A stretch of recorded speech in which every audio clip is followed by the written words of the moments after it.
Başladı. Göreydi kim kim vuracak? Götür taşları. Yaxşı qarışdırdı. Yaxşı karışıldı.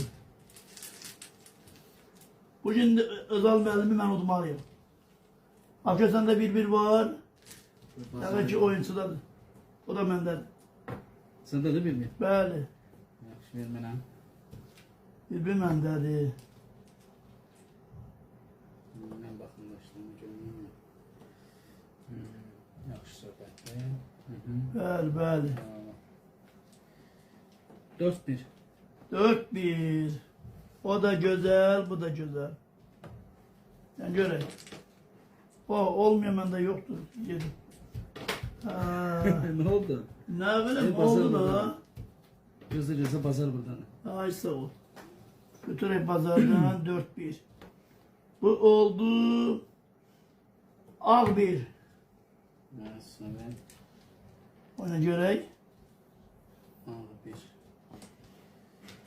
1. Yaxşı, mən oynayayım. Mən də oynayayım. 6 ağ.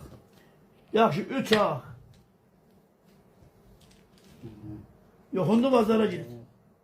Yox, məndə təbii ki var. Yox imiş, bazara gelin. Bazara. Ha, yaxşı.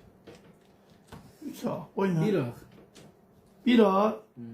Güzel daş geldi. 3-1. Gözlə. Ver. 3-1. Bir saniye. Ha, bura koyacağım. 3-1.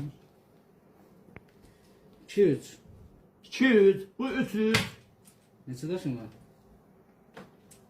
Neçə taşım var? 4 tane taşım var. Ha, yaxşı. 3-3. Bazara gedəyim. Git pazara. Ay, sağ ol. 3-3. 5-3. Ay, sağ ol. Mənə bu lazım. Lazım da oyna. 5-3 deməli 1, Deli. Oyna görək. 2, 3, 4, 4-3. 4-3. Ne güzel. 2-3. Gözlə. 2-3. Ay, sağ ol. Bir saniye. 4-3, 2-3. 2 daşın var ha? Bəli. Ay, sağ ol. İndi bazara göndərirsən. 2-3 biz nə verə bilərik? 4-2. 6-4. Ay, sağ ol. Ver.